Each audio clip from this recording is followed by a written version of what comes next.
Hi guys, welcome to a brand new journey on the Spectre Gaming YouTube channel. Enjoying the content? Smash that like button, share your thoughts in the comments, and join the conversation.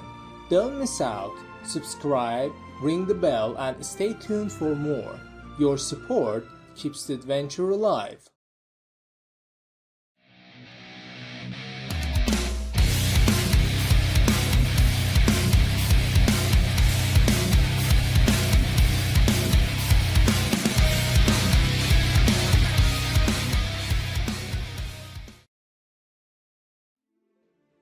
Starting to play Minecraft as a beginner might feel a bit overwhelming, but if you use these helpful tips, you will become a crafting expert before you know it. At the beginning, you don't have anything. No tools, no weapons, no place to stay, nothing at all. Your first task is to get some tools. To do this, go to the closest tree and hit it until wood falls down. Wood is like the most important brick for everything you will make later in the game. Collect lots of logs, then look in your bag to change the logs into planks. Put 4 planks in a special small grid to make a crafting bench, which lets you do all sorts of cool things. With the crafting bench, you can make a wooden pickaxe. Just create some sticks and combine them with wood planks to make the pickaxe. It's a good idea to have the crafting guide open because there is a lot to create. This way, you won't waste time trying things out. Use the wooden pickaxe to get lots of stone. Then, use the stone to craft tools like a stone pickaxe, axe, hoe, shovel, and sword. Once you have these tools, you are set for the next part. Nighttime in Minecraft is risky because creatures called mobs appear to attack you. These mobs will actually become useful later on, but when you start, they are your main danger. To stay safe, you can sleep in a bed. Make a bed by getting wool from sheep and using it with wood.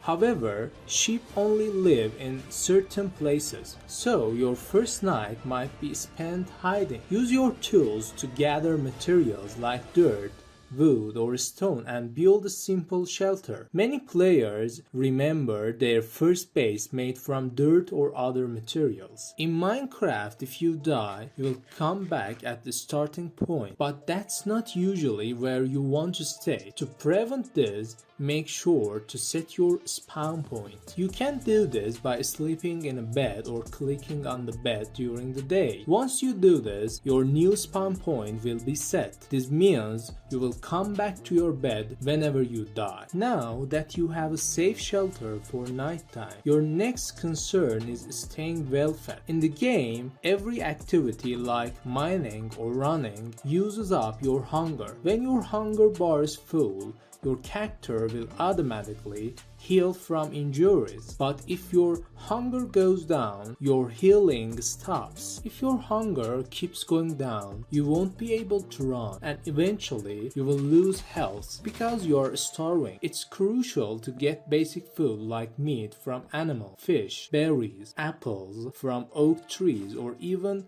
rotten meat from zombies to survive at the start. Different foods satisfy your hunger more than others, so some will keep you full for longer. Cooked beef is one of the top choices for staying well fed. Most creatures in the game don't like light, which is why they only come out at night. If you keep the inside of your shelter well lit, no creatures will appear inside. To make this happen, you need torches. You can make torches by collecting coal from the environment or creating charcoal. To make charcoal, use a furnace built from stone blocks and cook wooden logs. Charcoal is useful later for melting things, but for now place it on top of a stick in your crafting table to make torches. You can put these torches almost anywhere to create light and stop creatures from showing up around. Before you start exploring the world, it's a good idea to know where you are. Exploring can be exciting, but you might lose your way, especially if your base is in a common place like a plains biome. It's smart to write down your coordinates. If you are playing on PC, you can see coordinates by pressing F3. If you are using the Bedrock version of Minecraft, you will need to turn on coordinates when you make your world.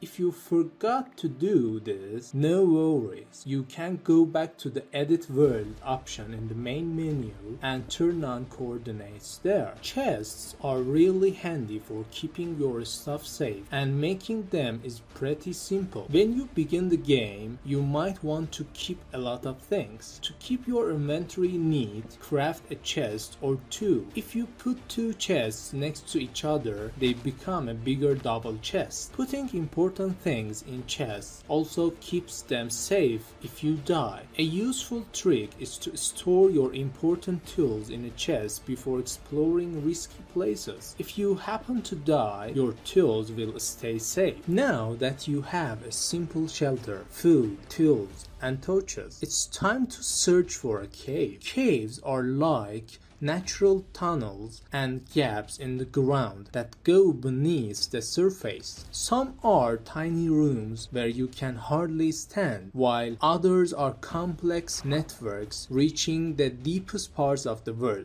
In these caves, you might find huge gaps or even lush caves teeming with food and life. Just remember to keep enough torches to light the way. Caves are useful as big underground shelters and for your next survival move, collecting raw materials. By now, you might have had to replace your stone tools a few times and want to upgrade to something better. Your next level up is iron, which you mostly find underground.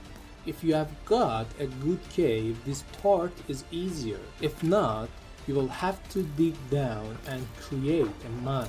Either way, you are searching for small tan specks in the stone. Those are iron ore blocks. Collect a bunch of these along with any coal you come across and then put them in a furnace. After you have cooked the iron, it turns into iron ingots that you can use to make better tools. Iron ore is usually found a bit below the surface. Since the Village and Pillage update in version 1.14, these structures are much more useful than before. Breeding the villagers and trading with them is really helpful because they can give you special weapons, armor, rare enchantments, and even suspicious stew. Their houses are great too, often having beds for you to use, chests with food, and sometimes even diamonds. You can find lots of hay in their farms. By breaking down these hay bales, you will get more wheat than you will know what to do with. Arrange 3 of them in a row on a crafting bench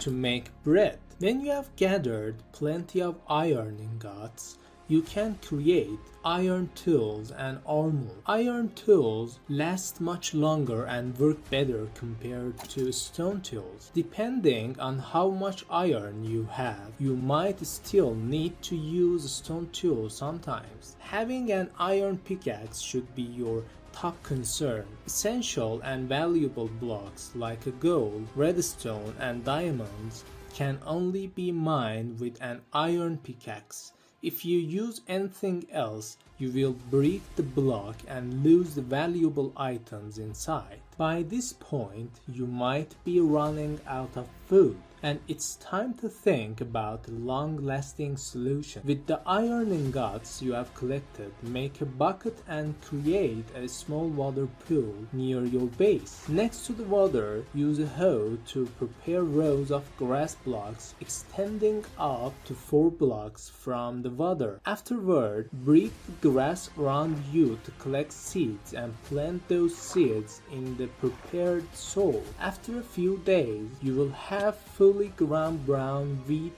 ready to harvest. This wheat can be turned into bread, giving you a way to keep getting food over time. Setting up a crop farm is a start, but to access better and more filling food that keeps you satisfied longer, you will need to breed animals.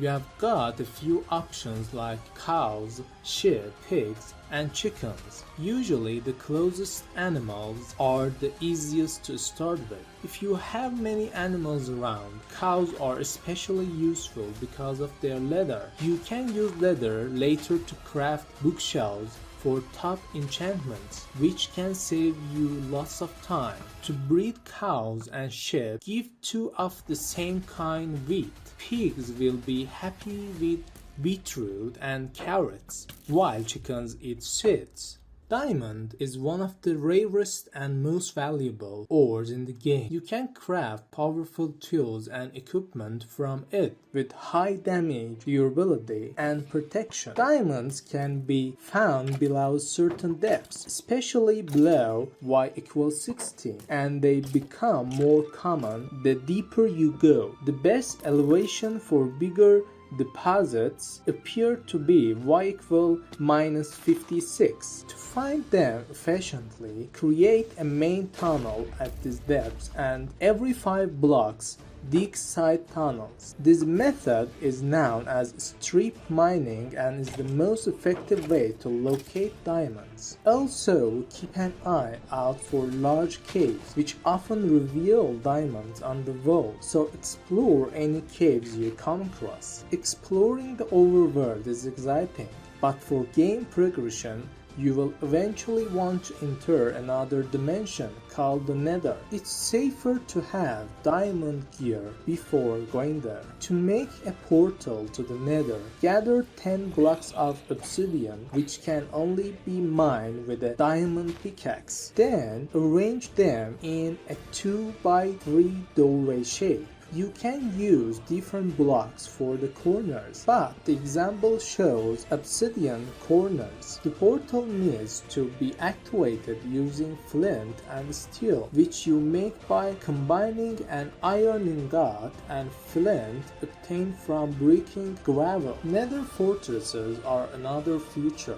They are big, dark castles constructed from nether bricks. Inside you will find loads of treasures and also encounter menacing wither skeletons and fire-shooting blazes. Blazes drop blaze rods, important for brewing potions and later for locating an end portal to ultimately finish the game. So don't break any blaze spawners in the fortress. You can turn blaze rods into blaze powder, which when combined with ender pearls creates a compass to find the portal. For now, focus on exploring and collecting loot from chests. Eventually, you will find to add enchantments to your equipment. To do this, you will need an enchanting table made with 4 obsidian, 2 diamonds, and 1 book. This table lets you use your levels and lapis lazuli to apply enchantments to tools and armor. A basic enchanting table offers simple enchantments, but if you put bookcases around it, you can increase its power. Now, it's all about what you want to do and imagine. There are many places to find, things to explore, creatures to face, machines to make, and materials to collect,